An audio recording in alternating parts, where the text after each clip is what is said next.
the palm trees sway. There's a special show to brighten up your day. From rockin' festivals to Broadway dreams, tune in with Bonnie G. It's a desert scene. The desert scene with Bonnie G. Meet the stars and feel the beat. From the Coachella Valley, it's the place to be. For all the culture, fun, and harmony. The desert scene, yeah, with Bonnie G. From Palm Springs, California, this is the Desert Scene, celebrating the arts, entertainment, and culture of the Coachella Valley and desert cities. Presented by the Mutual Broadcasting System, the Desert Scene spotlights local theater, music, comedy, festivals, and more. Now, here's your host, Bonnie G. Welcome to the Desert Scene. So happy to have you here today. And I'm very happy to welcome as our guest, Mr. Joe Croyle, who's a wonderful jazz pianist and singer, works all over town. Hey, Joe. Hi, Bonnie. Thanks for being here. Thank you. Thanks for inviting me. So I know you're doing a lot Yes. all over town, but I want to go back and start a little bit from the beginning. So You do. where are you from? And tell me about your early career and how you first developed your musical talent. I'm from Pittsburgh, and I auditioned for this group called the Young Americans, who the year before I got in, they won an Academy Award for the best documentary of the year. And the Young Americans worked all over the place. We went all over the world. We did a lot of Ed Sullivan shows. We did a lot of specials. We did albums, all that. And it was just remarkable. It was like being in show business college. I learned so much stuff in that. Learned on the job. It was great. Then I moved out to California. I moved out to California from Pittsburgh, and I got into a group called the Kids Next Door. The Kids Next Door was a professional group of the Young Americans. Ah, Okay, so we opened for Phil Harris and Harry James at the Frontier Hotel, and I worked in Vegas for 10 years doing that. Got into Peter Marshall's act in Chapter 5. I did a two-man act with Sally Struthers at Caesar's Palace, and I did a two-man act with Cass Elliot, Mama Cass Elliot, at the London Palladium. Wow. And worked with Peter Marshall a lot. Jim Neighbors, we've opened for everybody. I've done a lot of that stuff. What kind of music were you singing at that point? It was more show tunes or contemporary songs, but that was back in the 70s. So whatever James Taylor and Billy Joel and all that kind of stuff, whoever. So we did a lot of that kind of songs. It was a lot of fun. And when that ended, what was your next step? Then, let's see, I got with Sally, I got with Cass. Peter was in there a lot. Basically, I was looking around for things to do. I did a lot of background vocals for Motown. Okay. I had a really high voice. I can still sing high, but it had a really rich tone to it, and they liked what they heard. Yeah. So I was doing stuff for Minnie Riperton. And I looked around for stuff to do. I started doing piano bar.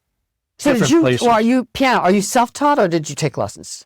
Well, I took lessons a little bit. A lot of it was on-the-job training because you never know what you're going to do at a piano bar. Yeah. You just don't know. Yeah. So I had to learn how to do all that stuff. I was with Anne Margaret for a while. Did her act for 2 or 3 years. Wow. I sang and danced in that show. Yeah. Now, had you considered I was just not a dancer? No. Were you just faking it? No, I actually could do it. In fact, there was one night where 2 of the guys got sick in the show, and Roger Smith, who was producing her show, came up to me and said, Joe, I want you to go in the show tomorrow night. So I had to get up at 9 o'clock in the morning and learn the whole show for that night. Yeah. And I did 2 shows that night. Wow. And did it go well? Yeah. Kinda. They were pushing me around a little bit on stage to get me in the right spot. But it was a lot of fun. And Roger liked it so much that he kept me as a dancer in the show for another month. I have to ask you, I love Anne Margaret. What was she like to work with? She's great. She's just, what is what you get with her. She's very sexy. She's so sweet when you're talking to her. And we had a good connection because she knew Cass Elliot quite well. And we talked about that whole scene that happened.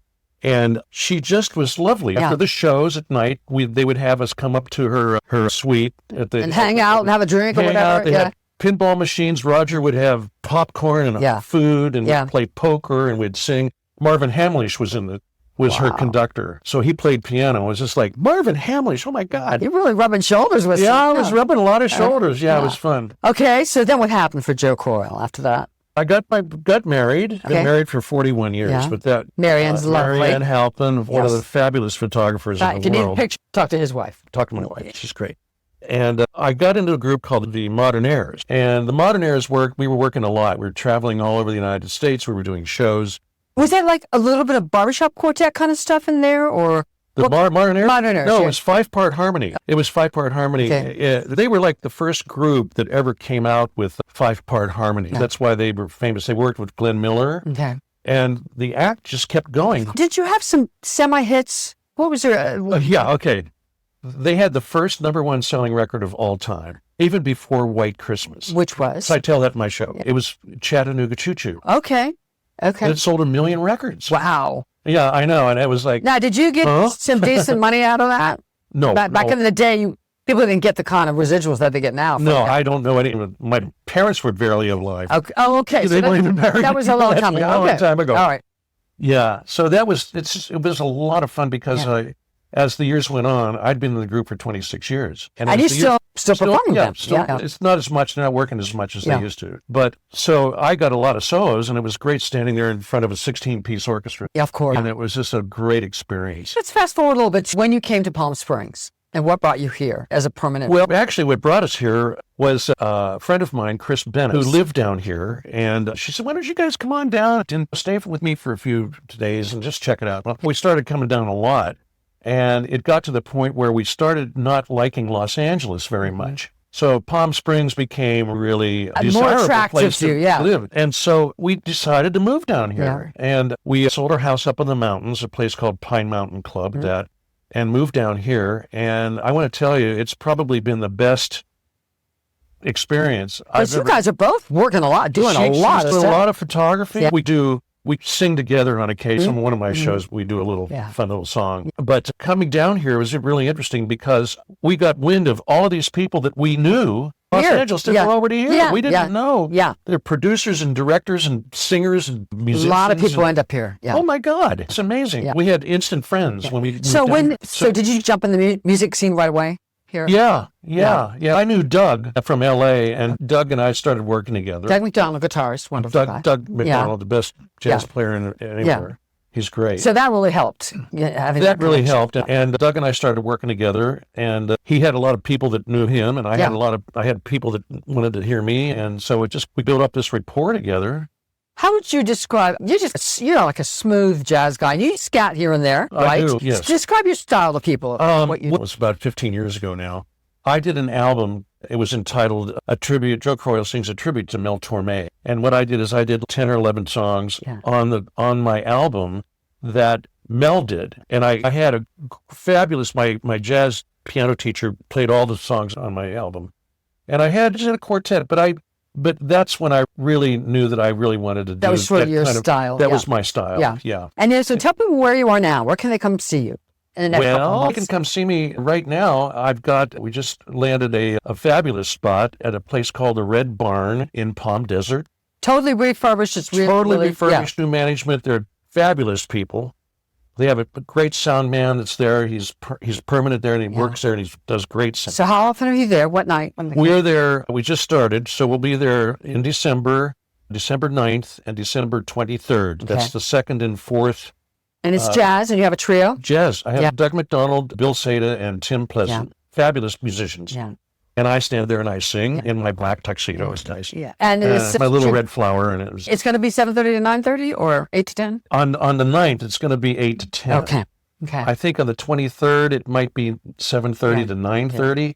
Not quite sure, but sometimes you're at Eddie V's occasionally, right? Sometimes I'm at Eddie V's. I work with Doug and different drummers on occasion, and that's really a lot of fun because I can actually sit there and play the piano and sing, and entertain, and that's just a lot of fun. Do you have a go-to song?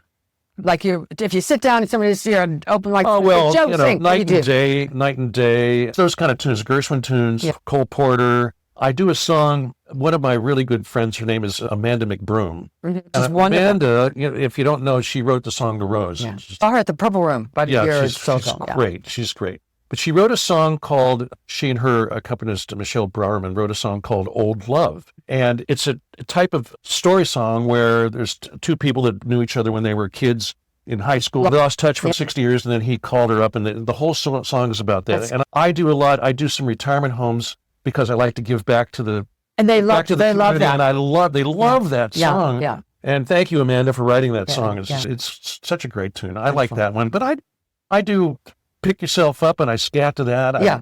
And all kinds of jazz all stuff. kinds of jazz stuff. Nightingale sang Berkeley School. Yes, I thought I yes. remember seeing you doing Yes, that. yes, yes. That was like my signature song on my album. Yeah. You know. So tell me about albums. Do you have albums? Where can people get them? Right now, I'm in the process of I want to redo some of the vocals. Okay. So it's going to be a little bit of time before that Okay. happens, but I'm working on it. Yeah. And now, do you have a website that people can find out Yes. more about you? Yes, it's really easy. It's joecroyle.com. CROYLE. Thank you. Yes. JOECROYLE.com. If you wanted to give some advice to some like young guys, 20-something, and he wants to do what you're doing, what would you say to him?